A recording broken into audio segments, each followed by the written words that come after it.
This is my math homework number 24, Monday. For number 1, it says Part A, enter your answer in the box. So we can imagine that this is 63 times 1, and I know that 63 times 1 equals 63. However, it's not going to be 63 because it's not really 63 times 1, it's 6 and 3/10 times 1/10. So now we know there's going to be 2 numbers behind the decimal.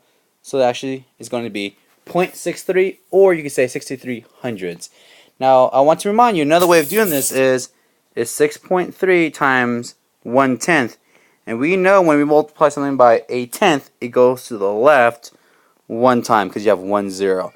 So that is the easy way. If you like to do it that way, if you can remember to, anytime it's a tenth or a hundredth or a thousandths, you go to the left because it's getting smaller, and you know you move to the left so many times based on the number of zeros.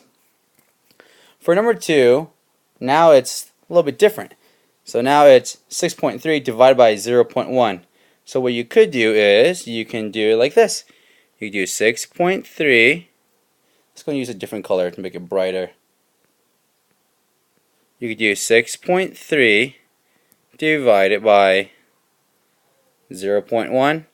And you can remember to move this one to the right once and move it to the right once.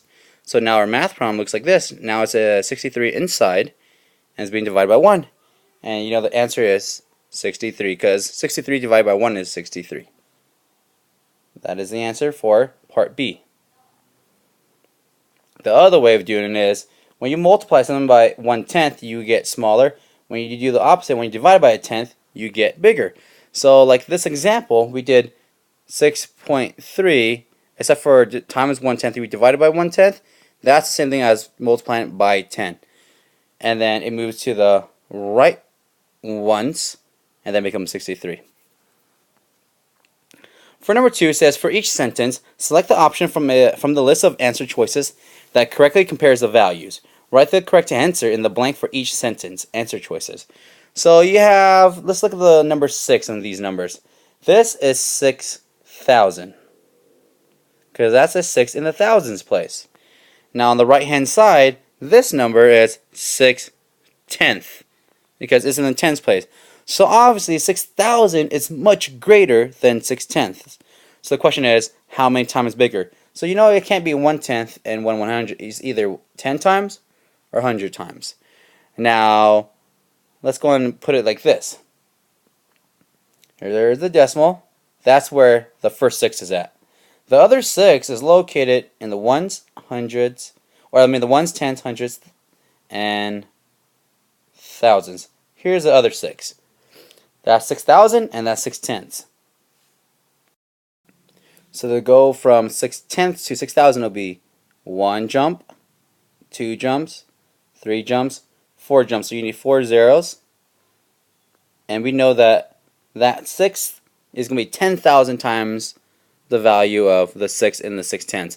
So for number 2, they didn't give us an option of that, so we would just go ahead and write our own, and it'll be 1,000 times.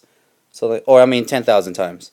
So the correct answer would be, it'll be 10,000 times the value of the 6 in the other number. So let's look at the second one. This is the 3. That's 3 in the hundreds place. So that's going to be, let's go and zoom in and write that again.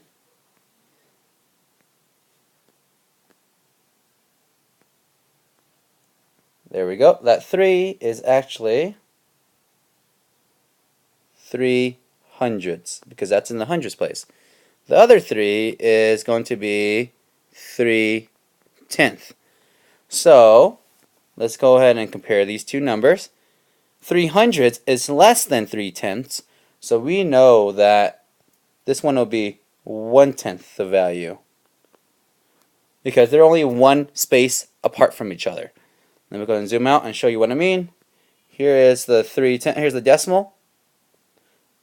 There is the first number and the second number. So this right here is 3 hundredths, and it's smaller than this guy, which is 3/10. And we know they're only 10 times smaller or 10 times bigger because they're right next to each other, which is only one jump. So once again, the value of the 3 in 0.931 is 1/10 the value of the 3 in 0.384, because 300ths is 1/10 the value of 3/10. For number 3, it says 4 of the numbers in the top row have been rounded to the nearest hundreds. The rounded numbers are shown in the bottom row. Match the number to the correct rounded number. So it's being rounded to the nearest hundreds. So let's look at the first one right here. On the first one, if we round to the nearest hundreds, we underline the 2, circle the number to the right. That's a 5, so it would be 5.03. Because that 5 is 5 or more, we let that underlined number soar. And that's not an option anywhere, so we don't need it. For the second one, we underline the 7, the hundreds. We circle the number behind it, which is the 9 in the thousands place. And that's 5 or more, we let it soar. So this becomes 5.08. And so it goes right here. Because if you think about it, this becomes an 80, because you add a 0 behind it, and 79 is close to 80. For the next one, we underline the 0 in the hundreds, we circle the 3, that's 4 or less, let it rest, so it just stays at 5.10, so it goes right here. This one, we underline the 1, we circle the 7, that's 5 or more, let it soar, so that becomes 5.12, that's not needed. This one, we underline the 6, circle the 6 to the right, that 6 is 5 or more, so that becomes 5.07. And the last one, we underline the 0, we circle the number to the right, that's 8, that's 5 or more, let it soar, so it becomes 5.11. So that is going to be right here. Because if you think about it, it's 110, if we add a 0, and 108 is next to 110. It gets rounded up. For number 4, we just have to do long multiplication. So it's going to be 1,945 times 463. Just be careful with your math facts and make sure you add your zeros. 3 times 5 is 15, you carry the 1. 3 times 4 is 12, add 1 makes 13, carry the 1. 3 times 9 is 27, add 1 makes 28. 3 times 1 is 3, add 2 is 5.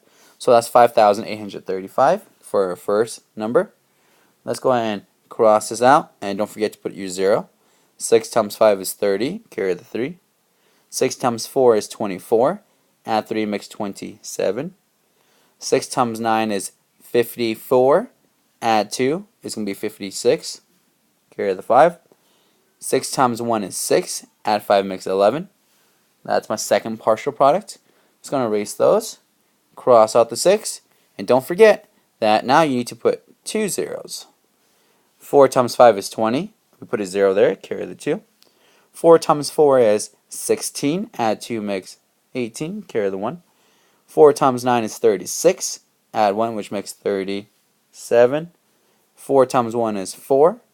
Add 3 makes 7. We add up our partial products. 5 plus 0 and 0 makes 5. 3 plus 0, 0 makes 3. 8 plus 7 makes 15. We carry the 1. That 1 plus that 5 makes 6. 6 plus 6 makes 12. 12 plus 8 makes 20. Carry the 2. 2 plus 1 is 3. 3 plus that 7 makes 10. Carry the 1. 1 plus 1 is 2. And 2 plus 7 makes 9. Just going to put the commas in the right spot. Our answer should be 900,535.